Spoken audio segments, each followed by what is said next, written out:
Hello and welcome back to my channel where we talk about all things cath lab, hemodynamics, coronary angiograms, and now we find ourselves into, I think, one of the hardest topics when it comes to angiography, except maybe with collaterals, and that is bypass grafts. And I think the reason this is so difficult is because if you ever did puzzles as a kid, or an adult really, it's like doing a puzzle, but you don't have the cover of the picture of what the puzzle is supposed to look like, and you're trying to piece it together without any context.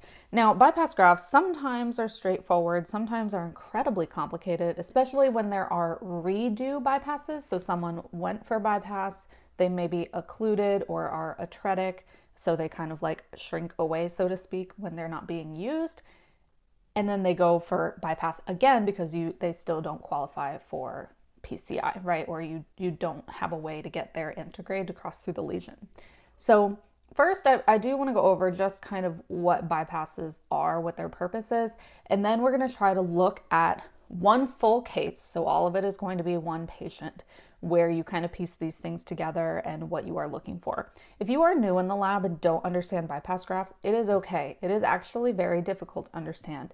You have to really understand the way that we're looking at it, at least. You really have to understand normal anatomy first and normal coronary angiograms, native angiograms with no bypass grafts, so really healthy vessels. And then you can start to look at bypass grafts, know where their normal takeoffs are, and try to match that to the coronary arteries you see occluded. Having some context is really helpful, and having some clues. So some big clues, number one, will be the surgical report if you have one. Sometimes it's in the H&P, the patient knows, but not always. So sometimes you have to find the surgical report if the surgery happened at your hospital, and you can see the conclusion at the end, like what bypass grafts they achieved. Because some patients say, oh, I had quadruple bypass. But that doesn't mean that you're looking for 4 origins. Sometimes that just means it's attached to 4 vessels using a jump graft or a Y graft, something like that. So that's different context for you procedurally that you're looking for, because then you're trying to find this 4th origin and you can't because it doesn't exist. They actually only had 3 and one of them was jumped to 2 different vessels. Therefore, that makes 4 vessels bypassed. And we'll talk about that as well. Then the CTAs are something that's becoming a little more popular, and even if you can't read CTs, you can look at the 3D reconstruction of the heart, and you can see all of the bypass grafts, and again in the conclusion and the findings, it will say what grafts they have, if they're open, where the origins are. Sometimes you have kind of weird origins, and that's a good hint, and you write that down, and then when you're doing the angiography, you are aligning just like you find with echo, right, with LV-grams. You're like, okay, I know they have these grafts. This is what we are looking for. This is where I expect them to be. And the angiogram should line up with that. So having those pre-context clues is really, really important. Okay, I don't work in the OR, so someone needs to tell me what a pledgelet is. When I looked it up, it looked like the clips. See in the comments that actually works in the OR and does bypass grafting.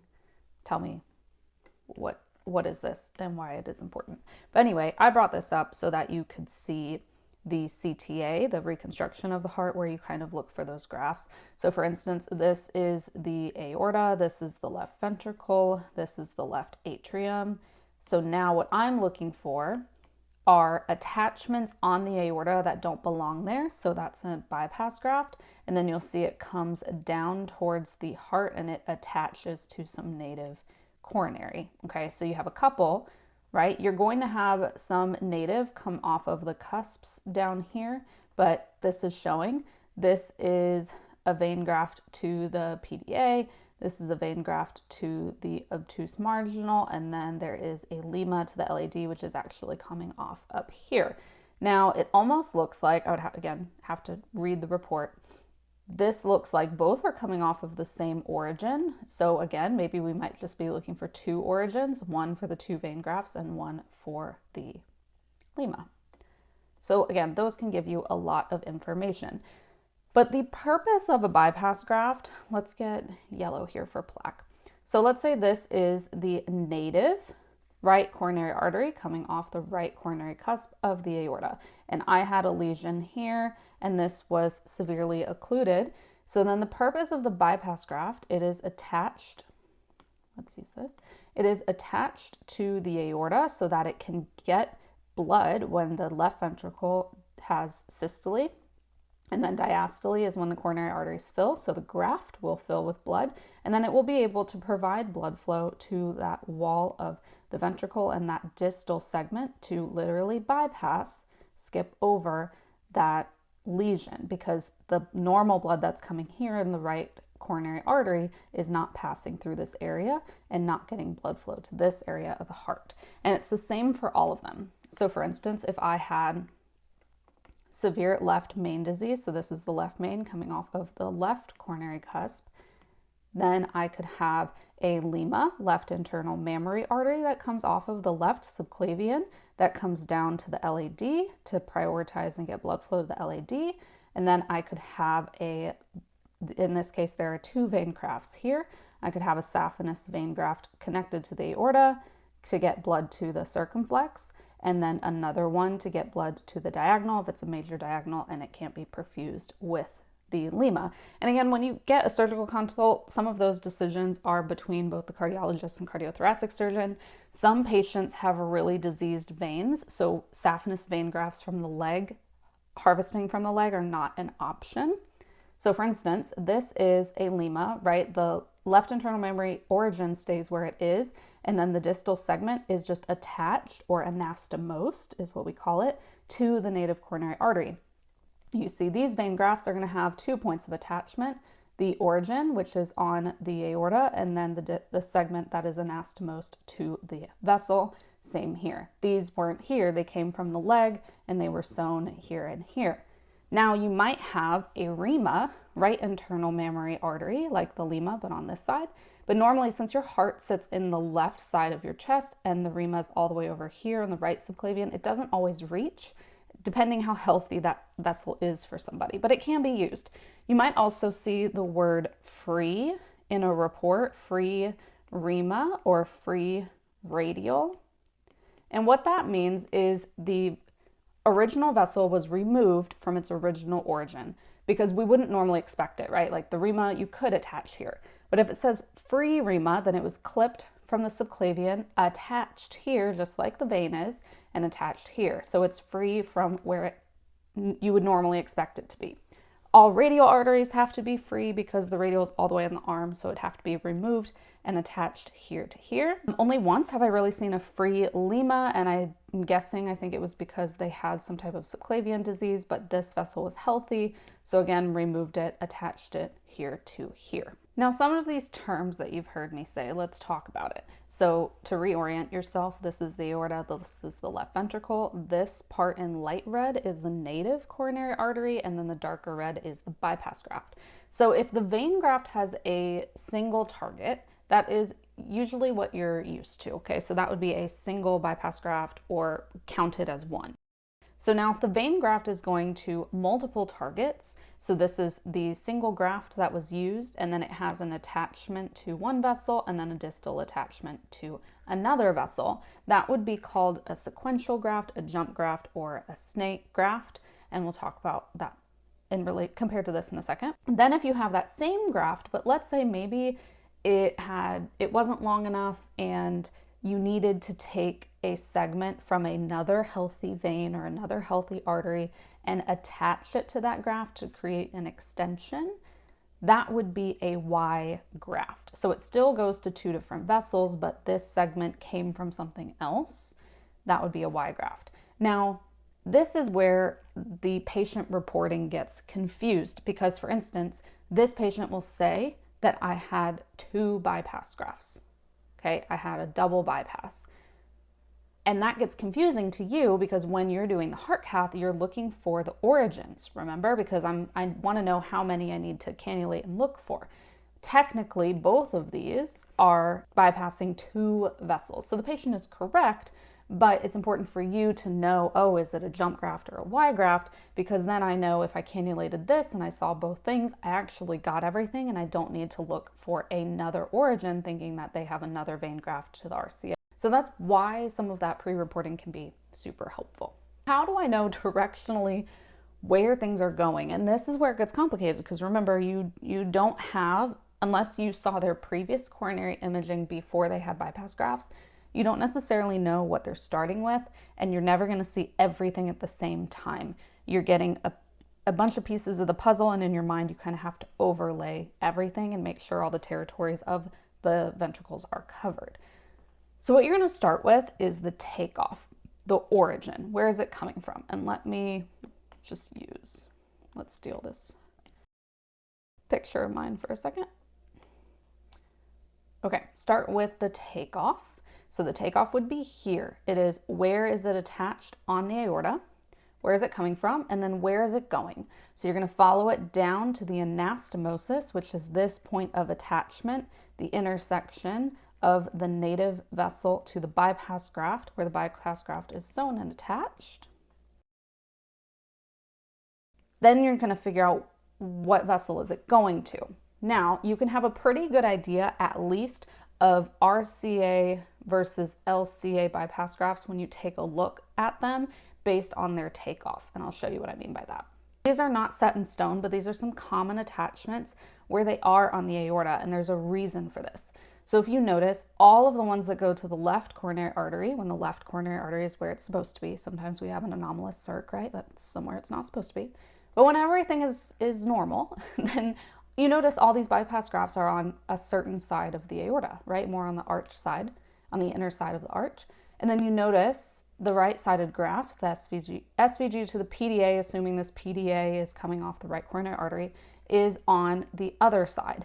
And the reason for this is simply these are going to go down here, these are going to go down here. And that makes sense directionally where they are going based on the way that the heart sits, right? Why would I put an SVG to LAD bypass here that has to go across and come here, right? Based on your angle, it might look like that sometimes, but that's why when you're cannulating and you go, oh, okay, it's a right coronary artery graft, you might get a multi-purpose or something that can more point down, because it'll come off here and it'll actually come down like this and go this way, versus these you might need some harsher curves to get up and into the grafts because they go over this way. And again, it's context you don't have because you can't see those walls of the aorta, but keep that in mind when we look at some of this imaging moving forward. Now, is this a native coronary artery or a bypass graft, and how do you know? Okay, this is a native coronary artery, meaning what the patient was born with. And how do you know that? Well, number one, look at all of the branching. Okay, bypass grafts, minus some valves sometimes, are going to be like a straight tube. They're not going to have all of this branching like a native coronary artery would, because you don't want to divert all of that blood flow other places when you want it to go directly to, when you want it to go directly to the vessel. The other thing you could see sometimes is the origin. If you were in the case, you could see that you were deeper towards the cusps at the distal end of the aorta, and you know that the right coronary artery originates there, and the bypass grafts will be up here, more on the neck and the root, not necessarily down by the cusps. But your whole noticing is really realizing you'll see it along the shadow of the heart, number one, and that it has all of this branching. And it also, I mean, sometimes grafts look really awful as well, but this is definitely diseased. And I know you can't see it here, but either this is a small non-dominant RCA or you have a whole segment missing. Context clue, or is that you have a whole segment missing. Now, is this a bypass graft or native coronary artery? Doesn't look great. It is a native coronary artery. You can actually see the cusps get outlined here from the backflow of contrast. This is the left main. This is an LAO caudal view, which is a spider view. So actually, the LAD should be going this way, and this should be the circumflex territory. But regardless, a lot of stuff is missing here.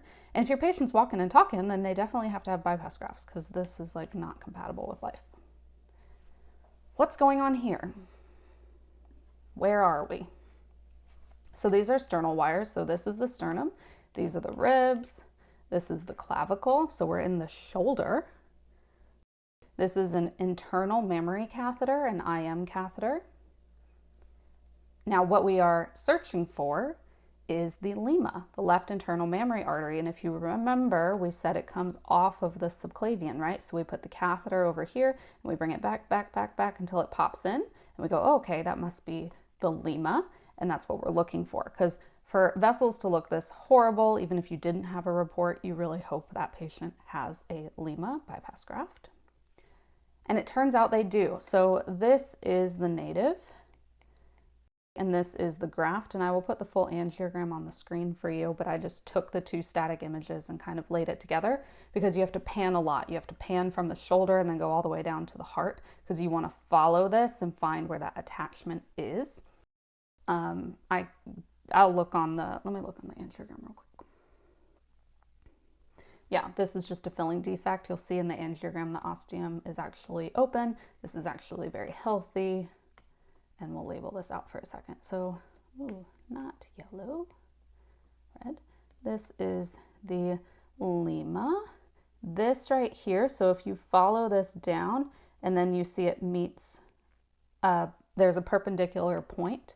This point where it is attached and you have this perpendicular crossing is the anastomosis.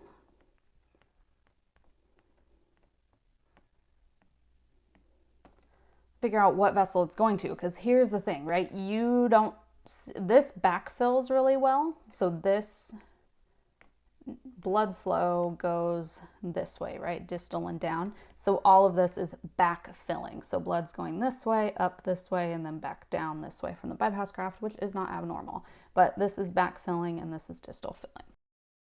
You don't have context of everything, right? You can't see the circumflex here because this is only bypassing to the LAD. And this is what I meant by missing pieces of the puzzle. So normally when you're deciding, is this LAD, is this circumflex, you have context of everything on the screen. But here you only have one piece of puzzle at the time. And what you really need to compare to is the native view. However, these two views are not the same, unfortunately.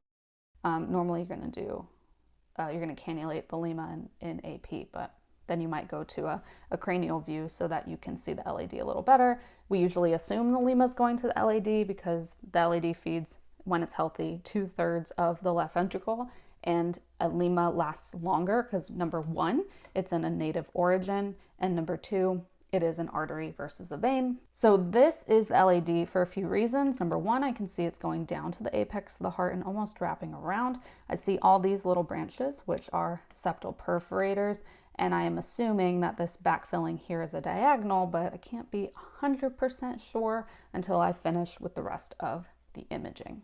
But the LIMA looks good, thank goodness.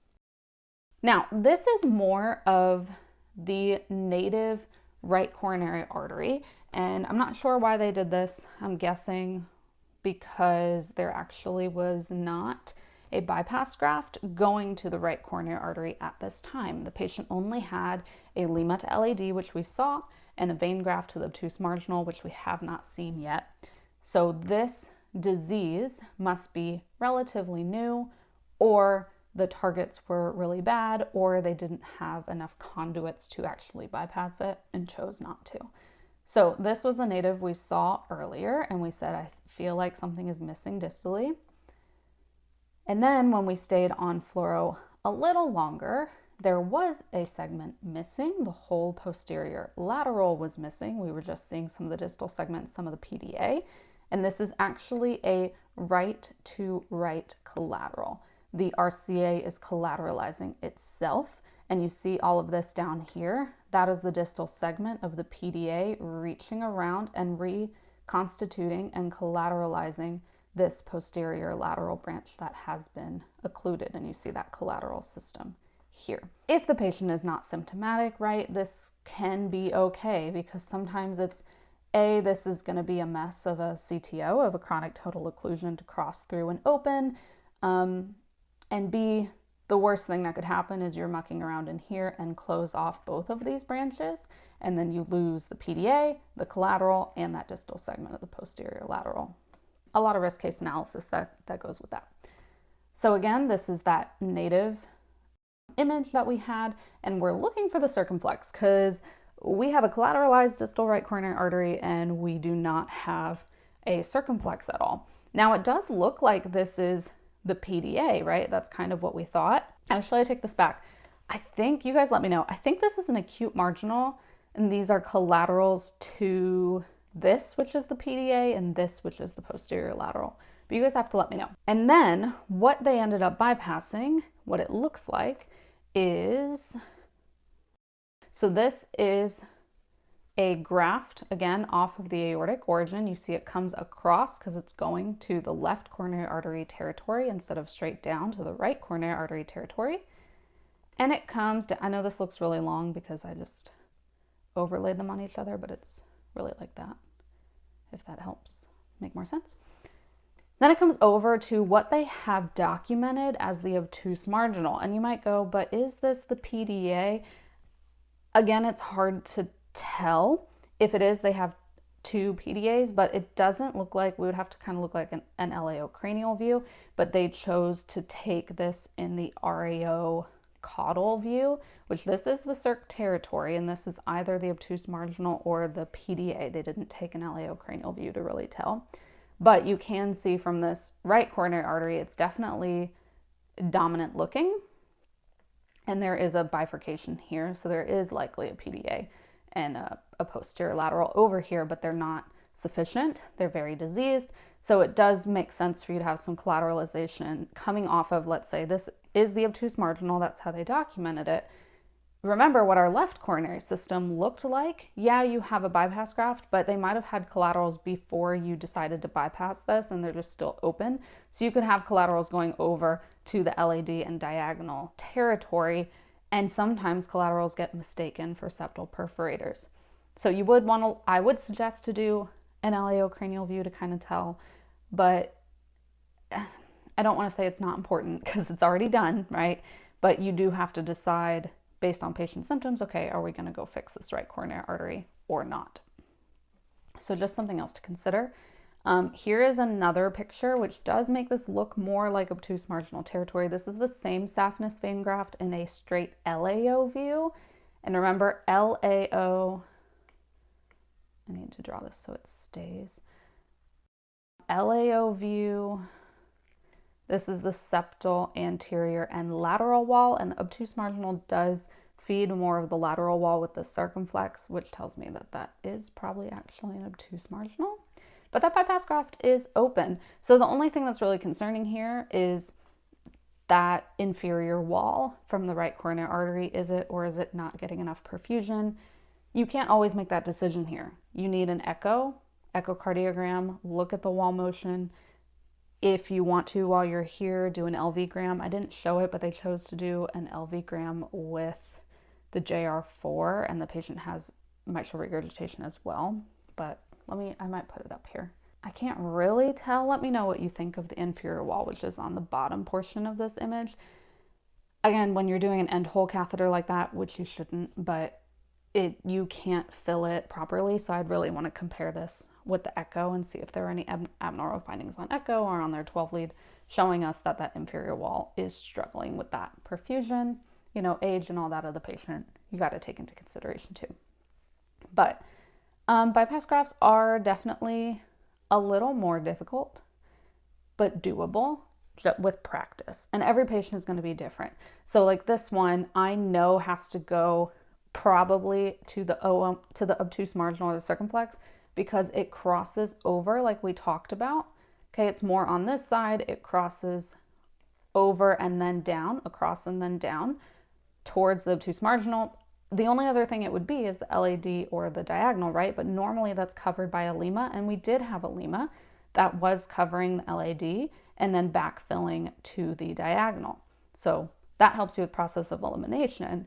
And then you could kind of fish and look, unless you had a surgical report, you could look in that aortic root to see, do we have a bypass graft to the right coronary artery and we just don't know? Is this segment actually where the anastomosis is, and that's why we're not getting filling there? But if you have a collateral there filling it like that, it's probably unlikely that you actually have a bypass graft unless it's closed. But again, it wasn't in the surgical report, so they did not look for it. So I hope this serves as Just an example, I know bypass grafts are complicated. What I suggest when you start is exactly where we started here, thinking about direction. Where does it start? Where is the takeoff on the aorta? And then where does it go? Does it come straight down or does it go across and then down? And that at least tells me RCA or LCA territory. Then you go, okay, do they have a LIMA? Because that LIMA, not always, but is probably going to the LAD, and I can check that off. And then I'm just OM or dominant circumflex with a PDA versus the right coronary artery. Put your questions in the comments. I know we're going to have to do a few more of these on bypass grafts when I get some good case images, but thank you so much for listening to this video. Remember to like and subscribe. We have lots of books. Bypass grafts are covered in the Cath Lab Visual Orientation Manual. If you're looking for more information on that, we have a couple pages in there. It is on the RCIS exam, and I do touch on it a little bit in the RCIS study guide. And then, yes, guys, remember, right now it is July. Next month, we will have our first EP book, the EP Lab Visual Orientation Manual. Make sure you follow us both on @Don'tMissABeat, BEAT, and @Don'tMissTheHIS, HIS, for the HIS bundle electrogram on social media.